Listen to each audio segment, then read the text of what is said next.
Bismillahirrahmanirrahim. Assalamualaikum warahmatullahi wabarakatuh. Selamat pagi anak-anak. Bagaimana kabar kalian di rumah? Semoga kalian dalam keadaan sehat walafiat. Amin ya rabbal alamin. Baiklah, hari ini kita akan kembali belajar online. Persiapkan buku serta alat-alat tulisnya. Namun sebelumnya, mari kita sama-sama membuka pelajaran pada hari ini dengan baca basmalah. Bismillahirrahmanirrahim.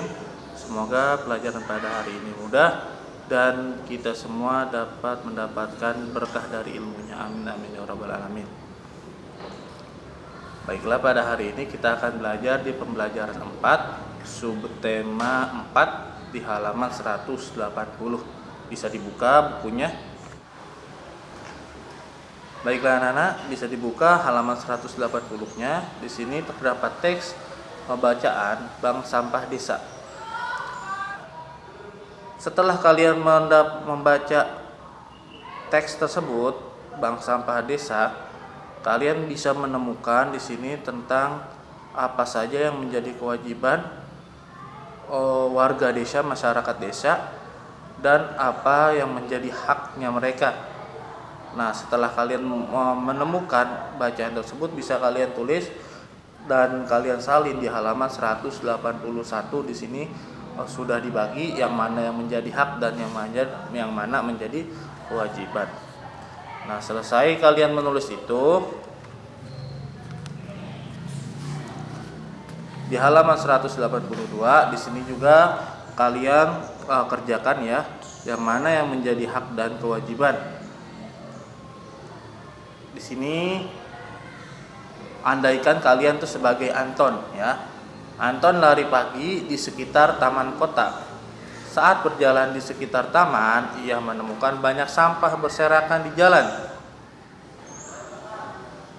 Sampah mengotori jalan sehingga banyak yang terganggu saat melewatinya. Nah, di sini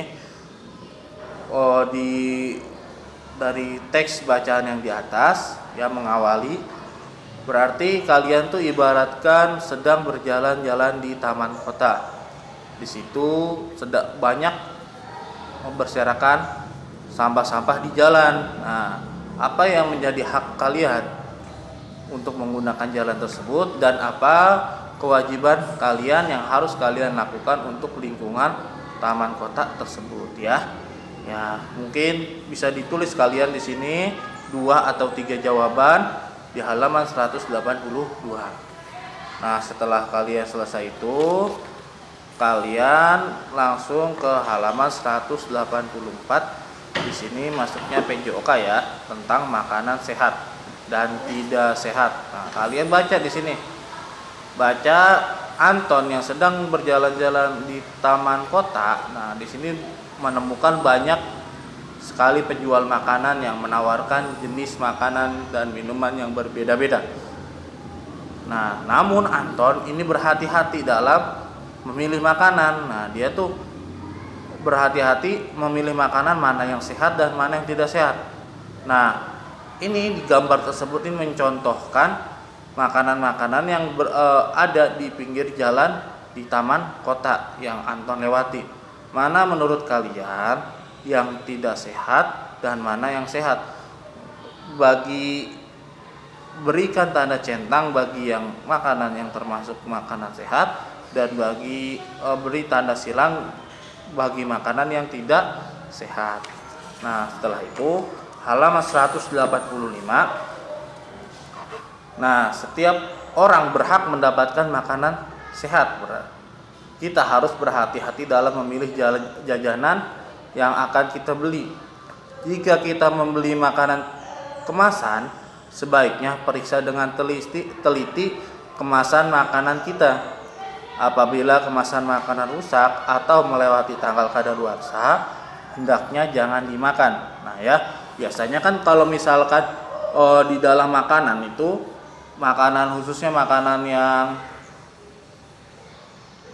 makanan kemasan seperti halnya ciki, di sini snack ya. Ciki, ada roti, biskuit ya, ada mungkin minuman juga kayak misalkan ale-ale, teh rio dan lain sebagainya. Di situ terdapat namanya tanggal kadaluarsa. Tanggal kadaluarsa di situ tuh terdapat tanggal kadaluarsa. Atau apabila makanannya rusak atau kemasannya sudah rusak, itu tidak boleh kita beli, ya, karena ditakutkan makanan tersebut itu kualitasnya berkurang, ya, berkurang. Dan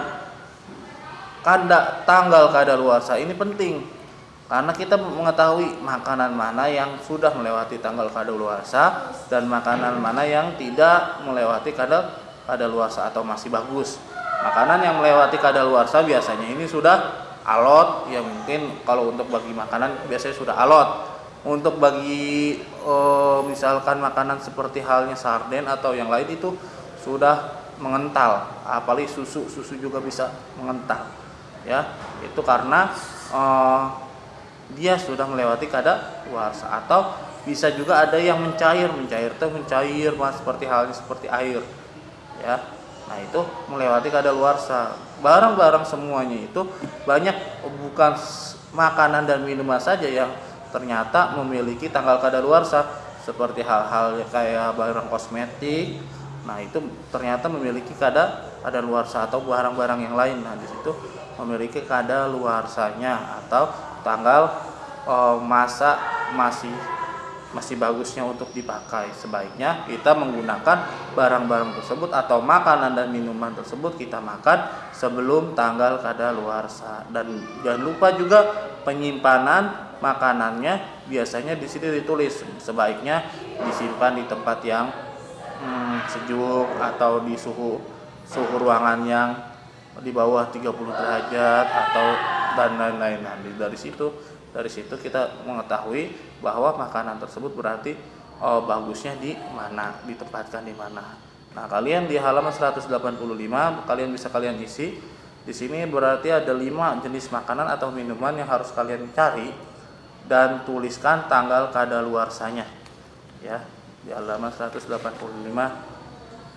Setelah itu kita lanjut ke pelajaran 189. Ini masuk pembelajaran 5, ya. Masuk pembelajaran 5. Di sini terdapat teks menghormati perayaan keagamaan. Nah, di sini ada namanya Sri Fatimah beserta teman-temannya, yaitu Anton, Titus, Ratna, Made, dan juga Lani. Nah, mereka ini ternyata semua berbeda agama, dan mereka pun harus tetap hidup rukun karena perbedaan agama ini mereka harus saling menghormati. Nah, kewajibannya harus saling menghormati dan menghargai. Misalkan si Fatimah ini dia tuh Idul Fitri, nah itu wajib dia menghormati. Berarti teman-temannya Anton, Titus, Ratna, Made, dan Lani itu wajib menghormati kebudayaan agama Islam tersebut, yakni melaksanakan Idul Fitri. Begitu juga seperti halnya si Anton dan Titus itu dia merayakan Natal, yang lain juga harus menghormati dan menghargai perbedaan agama tersebut, ya. Nah, setelah itu baru kalian bisa menulis di sini di halaman 190. Setelah kalian baca teks tersebut, kalian tulis di halaman 190 tentang saran kalian, apa yang harus kalian sarankan kepada teman-temannya. Misalkan apabila kalian tuh menjadi seorang si Fatimah atau menjadi Anton atau bisa menjadi Lani, nah, tanggapan apa yang harus kalian berikan kepada mereka agar tetap saling menghormati dan menghargai, ya. Misalkan di sini ada gambar pertama, ini si Fatimah sedang melaksanakan misal hari raya Idul Fitri. Apa yang kalian sarankan kepada mereka untuk tetap saling hidup rukun dan saling menghargai. Nah, di situ tolong kalian tulis saran-saran kalian, ya, di sini sesuai gambar. Nah, setelah itu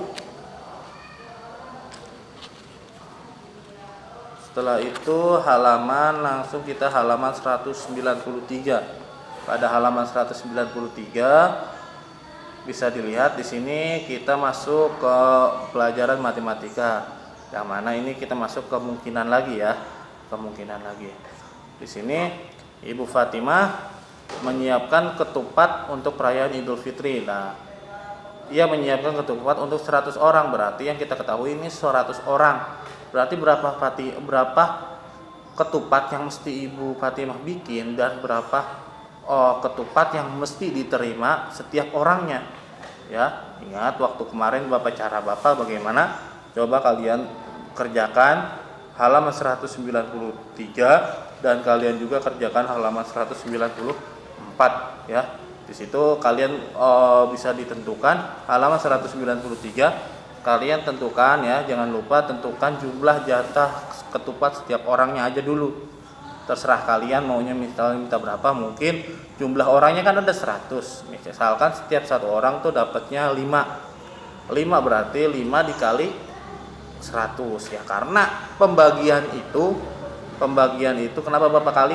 Karena pembagian itu sama juga kebalikannya daripada perkalian ya. Kalau ke perkalian tuh berarti dikalikan, ketahuan misalkan dari angka 3 dikali 2 atau 3 dikali 100 sama dengan angka yang lebih besar, berarti menjadi angka yang lebih besar. Sedangkan kalau ke pembagian ialah angka yang lebih besar dibagi dengan angka yang lebih kecil, itu pembagian ya, ingat. Jadi kalian tuh tentukan dulu aja yang kecilnya aja dulu, tentukan jumlah ketupat untuk satu orangnya berapa. Misalkan satu orang ini dapat 5. Dapat 5 itu berarti jumlah semua orang ada berapa? 500.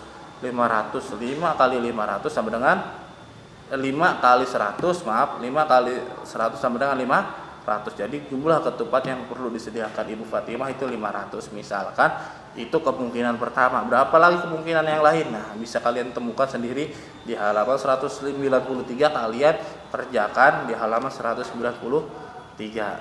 Semoga kalian bisa paham ya. Nah, setelah itu halaman 94 kalian juga harus mengerjakannya sama seperti hal yang tadi, tetapi 94 di sini kalian jumlah orangnya tidak ditentukan. Namun Bapak sarankan lebih baik kalian menentukan jumlah orang yang datang ya. Jumlah orangnya berarti sama dengan ini jumlahnya sama semuanya. Misalkan dari atas sampai bawah itu 50 atau 20 atau 30 terserah kalian.